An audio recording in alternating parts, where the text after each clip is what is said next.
Okay, guys, I could not talk about this because this was some huge news that dropped today. Disney had an investors call today, and they had just announcement after announcement after announcement of upcoming projects for like the next 3 to 5 years. Part of me kind of doesn't like when they do this because I would like to be surprised, but it's kind of started doing this back in, I believe it was 2014, when they had that massive event where they revealed like every Marvel movie until Avengers 4, well, Endgame. At the time, we didn't know what it was called, but yeah, they just like laid out their whole plan for like the next 6 years. It was nuts. And ever since then, they have these investors call. It's not really for the fans; it's for their investors. So, I mean, that should kind of tell you all that you need to know about Disney. Like they're all about the bottom line.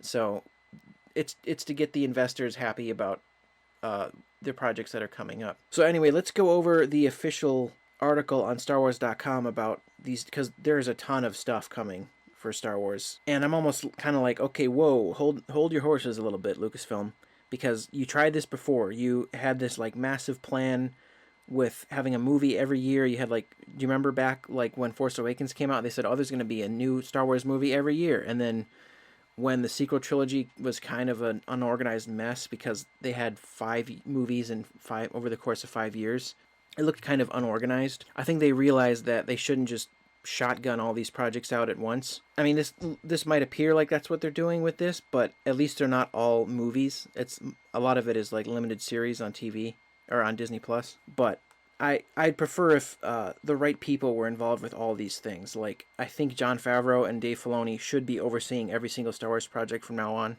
I don't want just anyone making this stuff, but I think they're probably more confident now going forward after the success of The Mandalorian. Anyway, I'm getting ahead of myself. Let's just go over the announcements. So it says future Lucasfilm projects revealed. I didn't watch the actual investors call because they're pretty dry normally, but I have heard people talk about what it was like, and Kathleen Kennedy, like the biggest villain for Star Wars fans right now, she didn't seem very enthused to be up there, to be honest. Apparently, that's what I've heard. She didn't like back when she first started with Star Wars, she was wearing the shirts and the whole like Force is female thing that was kind of cringe. But something tells me there's been a management shift behind the scenes, and she's kind of just like the figurehead for Lucasfilm, and I don't think she has as much creative decision making. Because one big thing I noticed in this, one big omission, is the mythical Rian Johnson trilogy. He insists that he's still working on it. It's still on this website. Their announcement from, like, it was announced like in 2017, like a few months after Last Jedi came out. Or wait, no, that was the end of the year. No, it was before Last Jedi came out. They had an announcement saying he was going to get a trilogy, and after that blew up in their face, and that movie became the most divisive Star Wars project ever, and it kind of irreparably split the fan base in two, and it caused massive damage to the franchise. Something tells me that's just not happening now, and I'm perfectly fine with that. I don't think he should have his hands on Star Wars, and I know a lot of fans feel that way too. So he might still insist that it's happening on Twitter and say, no, these people are lying, it's still going to be made, but yeah, I think his days with Star Wars are over, which I think is for the best. Anyway, onward and upward. Again, let's actually get to what the article says. So it says, today at the Walt Disney Company investor blah blah blah, Kathleen Kennedy announced a staggering number of new films. Yeah, definitely staggering. Series and surprises that will expand the galaxy, yada yada yada. Rogue Squadron. When I heard about this, I was like, no way. But then I thought about it, and I'm like, wait a minute, I think they talked about this years ago at one of the panels at a celebration, one of them that wasn't the one I went to, but there was talk of some like X-Wing centric movie, and at first I thought this was a series, but no, it's an actual movie. It says, and I hope Wedge is in it. Maybe recast him or somehow get Dennis Lawson to come back. I don't know. The next Star Wars feature film will be Rogue Squadron, directed by Patty Jenkins, Wonder Woman franchise, of course. The story will introduce a new generation of starfighter pilots as they earn their wings and risk their lives in a boundary-pushing, high-speed thrill ride and move the saga into the future era of the galaxy. And then there's a quote from her saying, "It's been a lifelong dream as a filmmaker to one day make a great fighter pilot film," said Jenkins. "As the daughter of a great fighter pilot myself, some of the best memories of my life are of seeing my father's squadron take off in their F-4s every morning." That's cool. Every morning. "And hearing and feeling the awe-inspiring power and grace. When he passed away in service to this country, it ignited a burning desire to one day channel all of those emotions into one great film." When the perfect story arrived in combination with another true love of mine, the incomparable world of Star Wars, I knew I'd finally found my next film. I'm extremely honored and excited to take it on, and grateful to Lucasfilm, Disney, and the fans for extending that thrill to me. Interesting. It seems like a lot of these directors that get their foot in the door with like a big superhero movie like Wonder Woman, they just stick around and they just keep making stuff like this. And I don't know if it's because they're easily controllable, because like that happened with Colin Trevorrow, where he made one indie movie, safety not guaranteed, and then like Steven Spielberg was like, "All right, you're gonna make Jurassic World." That's like, okay, is he even qualified for that? He's made a tiny indie movie, and you're just gonna give him this like multi-million-dollar budget franchise tentpole movie? It seems to be happening more and more where an indie filmmaker, I mean, it's kind of encouraging for up and coming people, but they make a small indie movie that's successful, and then they immediately get scooped up by Disney or some other big like comic book franchise or something like that, or DC, Marvel, and then they just stay there. Like Taika Waititi, which we'll get to, he seems to be like just forever stuck in the Disney house now. Which, I mean, I'm sure he's not complaining. The pay's good, but it's probably a little bit creatively restraining for him. But he still gets to make indie films, like he made that movie. I'm forgetting the name of it. Jojo Rabbit. He made that after he started at Disney. And then there's a quote from Kathleen Kennedy. She says, "Patty has established herself as the top directors working in the film industry today," said Lucasfilm, blah, blah, blah. "She's a visionary who knows how to strike the balance between action and heart, and I can't wait to see what she does in the Star Wars galaxy." You know, one thing I noticed about all these announcements, it's very telling. Every single project announced for Star Wars is all set in, like, I think either, like, prequel era or in between episode 3 and 4 or directly after episode 6. It's all based on material that was created when George Lucas was still in charge. It's all pre-Disney era stuff, which is a huge indicator that they know that they kind of screwed up a little bit with sequel trilogy era stuff, because there's not a single project in here that is set in the era of the sequel trilogy. So like the 30-year, the like 30 ABY era of those movies, none of these are in that. No like sign of Rey or like the old characters. So that tells me they made a big boo-boo. And they're like, okay, let's just go back to the well of what people like. I mean, there's a lot more to explore in those eras, so it's fine with me. And then, holy crap, it says, "Lock as foils in attack position. Rogue Squadron arrives in theaters Christmas 2023. Wow, that doesn't even seem like a real year, does it? That's like a futuristic number. It's weird to think that we're going to be like in the 2020s. I don't like when they announce things this early. It's just wait longer. It's so weird that they plan out this far ahead. It's like, oh, this movie's not even in pre-production, but we're going to choose Christmas of 2023 to have when it's coming out. Like, don't even talk about it yet then. She had this video that she filmed of her, like, roller skating for some reason and talking about working on the movie. It's kind of cool, I guess, but I don't know why she was, like, taking off roller skates for half the video. And then, yeah, like this, it's untitled Taika Waititi film. Like, again, don't talk about it if it doesn't even have a title yet. It says, a brand new Star Wars feature with acclaimed filmmaker and Academy Award winner Taika Waititi is in development. And then, quote from Kennedy, "Taika's approach to Star Wars will be fresh, unexpected, and unique. His enormous talent and sense of humor will ensure that audiences are in for an incredible ride." So yeah, he's done a Thor movie, or he's about to do a second Thor movie.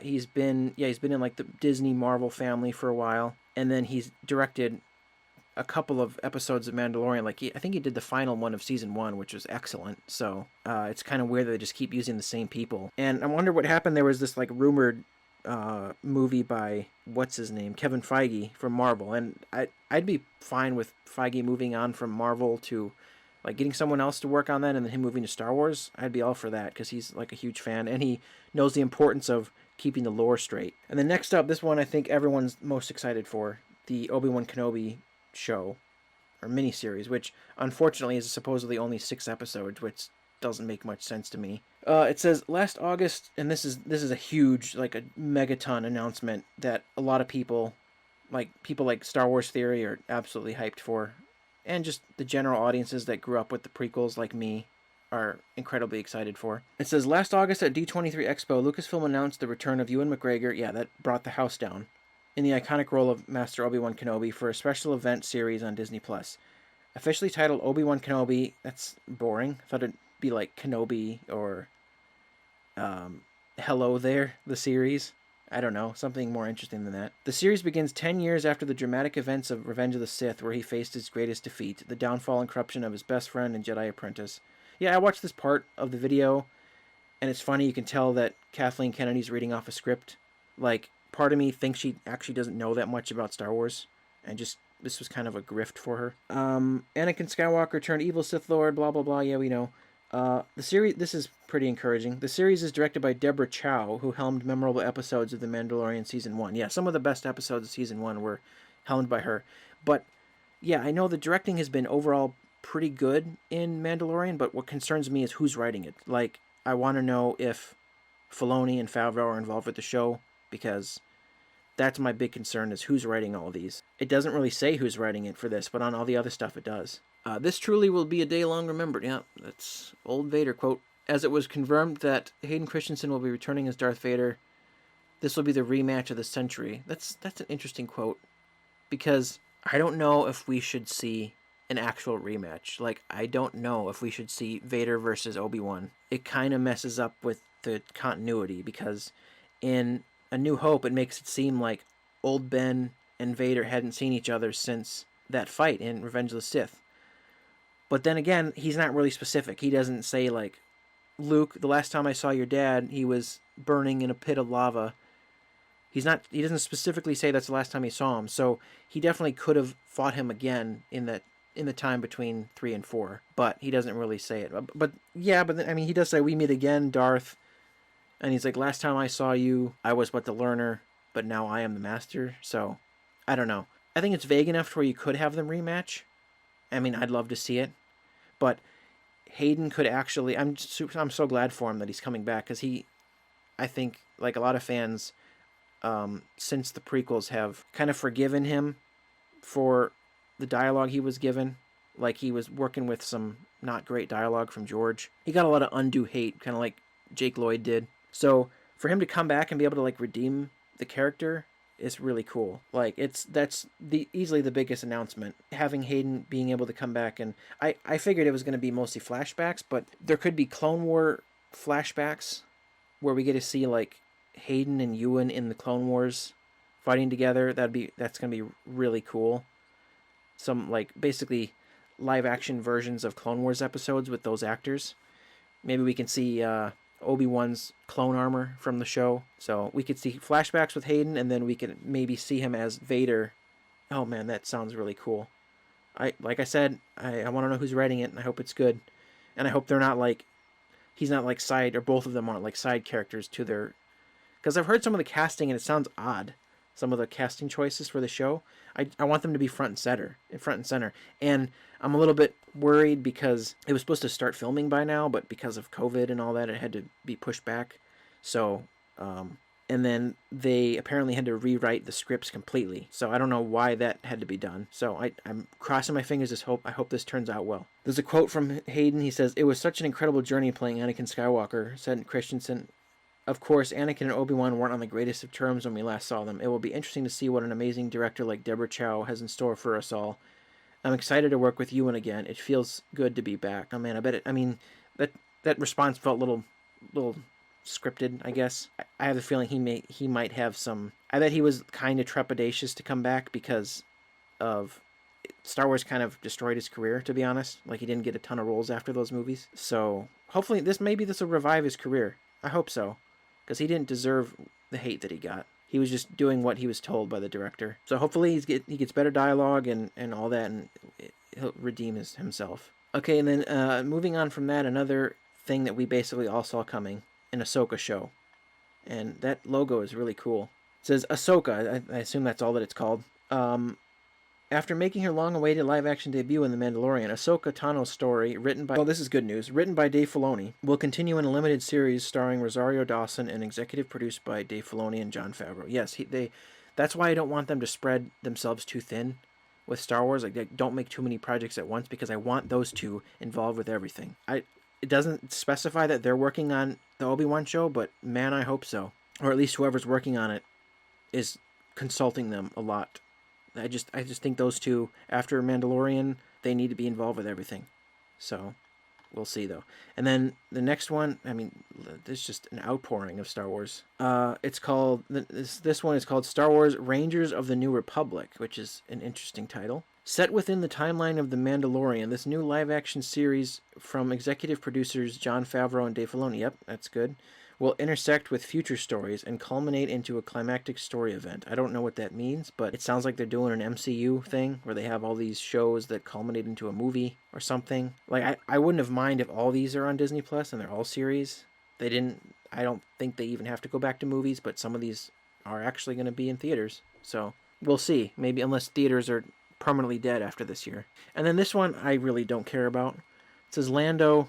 Everyone's favorite scoundrel, Lando Calrissian, will return in a brand new event series for Disney Plus. Like, who's going to play him? Is it going to be Donald Glover again? Because I really didn't like that Lando. They kind of changed things about his character that I know me and a lot of fans don't like at all, and it doesn't make any sense. It has no place in Star Wars. Justin Simeon, creator of the critically acclaimed Dear White People. Oh, great.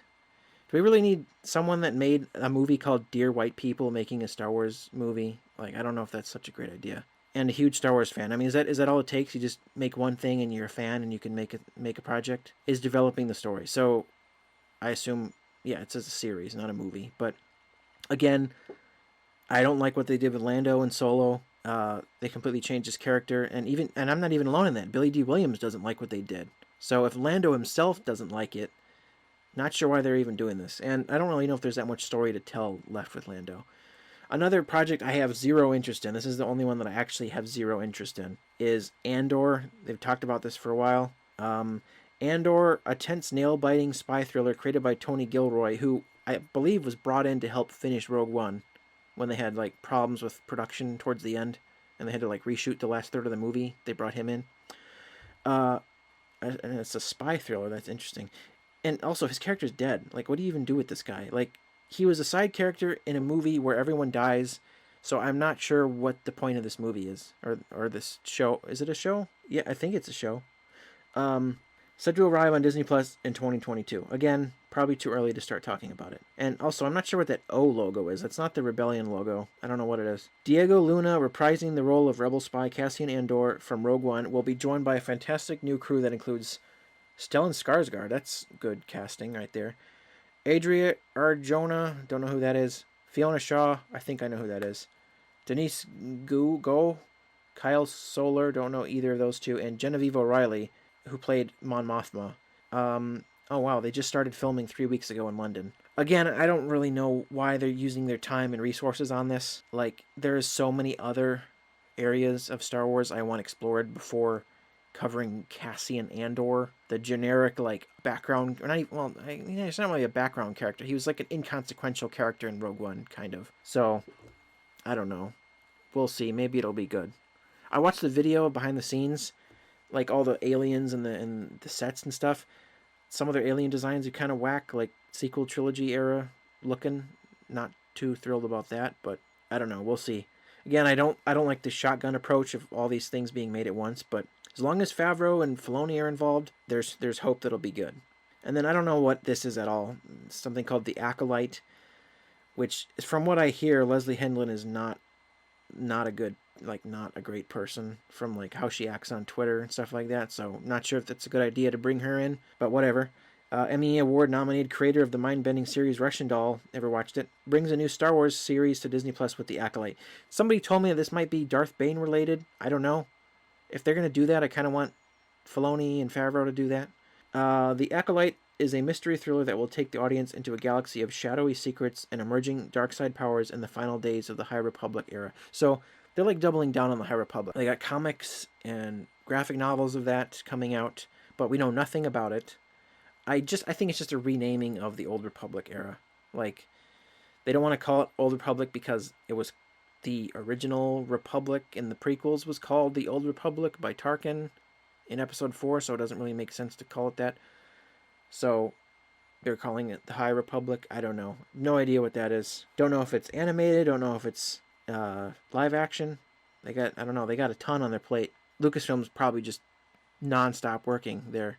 This is also very exciting. Star Wars The Bad Batch. I watched the trailer for this. It looks really cool. The Bad Batch were some of my favorite new characters introduced in the final season of Clone Wars. So it's basically getting its own spin-off. And in the trailer, they do this cool thing where you see the Clone Wars logo and like it burns away, and then like the Bad Batch shows up. So I feel like it's the true successor to Clone Wars, where you got a core group of clones as your characters, and then maybe we'll see them transition into the Empire. That'll be really cool. So this is actually really exciting to me. It says the series follows the elite and experimental clones of the Bad Batch, first introduced in the Clone Wars, as they find their way in a rapidly changing galaxy in the immediate aftermath of the Clone War. Members of Bad Batch, a unique squad of clones who vary genetically from their brothers in the clone army, each possess a singular exceptional skill which makes them extraordinarily effective soldiers and a formidable crew. In the post-Clone War era, they will take on daring mercenary missions as they struggle to stay afloat and find new purpose. The animated series will arrive exclusively on Disney+. And one thing I do appreciate, the animation style looks to be retaining the same exact style as Clone Wars Season 7, which is perfect, because I thought that was Clone Wars animation at its finest, like refined to a T. I'm glad they didn't go back to like the cheap Rebels animation. Like they changed it because that was cheaper to do, and thank God they didn't use the Star Wars Resistance animation. Oof, not good at all. But so yeah, that looks very high quality animation. So that's one of my most anticipated projects, just because I love Clone Wars so much. And this is basically a continuation of it. So good job letting them continue that, Disney. The next one sounds insane. Star Wars Visions. Presenting all new creative takes on the galaxy far, far away, Star Wars Visions will be a series of animated short films celebrating Star Wars through the lens of the world's best anime creators. The anthology collection will bring 10 fantastic visions from several of the leading Japanese anime studios, offering a fresh and diverse cultural perspective of Star Wars. So I wonder if it's going to look anything like those fan-made Star Wars anime shorts on YouTube, because those are incredible. If it's anything like that, sign me up. But I don't really have much to say about that. It just sounds cool. And then this is the last Star Wars related thing. There's stuff on here about Willow, which is cool, coming back, and then something I'm interested in is Indiana Jones 5. I'm hoping it's good after the fourth one. So, but that's not what we're here to talk about. The last thing is a droid story. As Lucasfilm continues to develop new stories, the intersection of animation and visual effects offers new opportunities to explore. I don't know what that means. Lucasfilm Animation will be teaming up with Lucasfilm's visual effects team, ILM, to develop a special Star Wars adventure for Disney+, a droid story. This epic journey will introduce us to a new hero, guided by legendary duo R2-D2 and C-3PO. So, it doesn't sound too exciting to me. It just sounds, maybe it's mostly made for kids, but it sounds like kind of them redoing those, like, wasn't there like TV shorts called like A Droid Tale? They were like animated, 2D animated droid tales. I don't know. I think that was a thing like back in the 80s. It sounds like a revisit of that, and I assume you'll get Anthony Daniels back for that. That sounds pretty cool, but like I said, I don't have much to say about that either. But so yeah, overall, this was a crazy dump of new info, and one thing that I noticed is not here either that I was hoping for is some kind of show about the new Jedi Order that I assume Ahsoka and Luke are building. Maybe it'll be in the Ahsoka show, I don't know.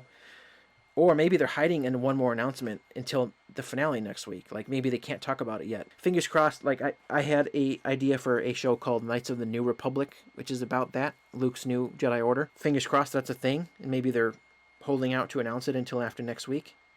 Because maybe there'll be a Luke tease. I don't know. We'll see.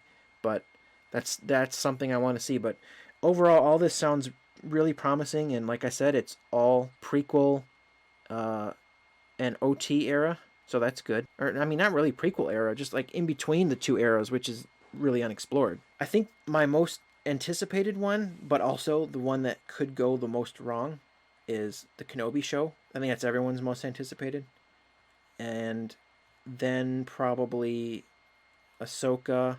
And then third is probably the Bad Batch. I'm actually really hyped for that. And then I don't care at all about Andor or Lando. We'll see about Rangers of the New Republic. I don't know what that is.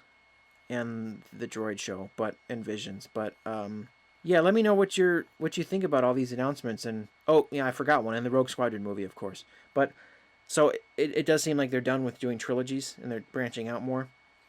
But let me know what you think of all these announcements, and what are you looking forward to the most? Do you have any concerns about any of them?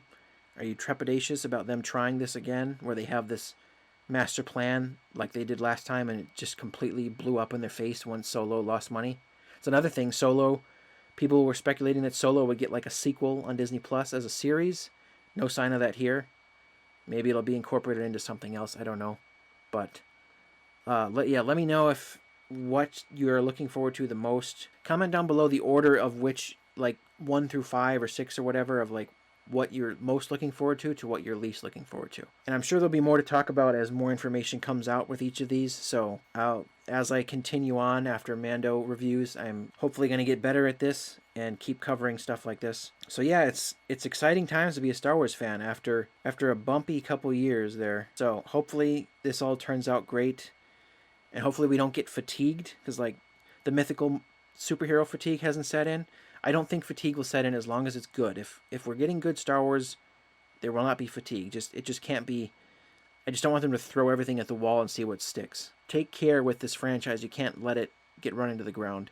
Comment, like, share the video. Tell me what you thought of this event. Did you watch the event? Have you only watched clips of it? Or did you just read about it like I did? Let me know, and I'll see you guys in the next video. Thank you for watching.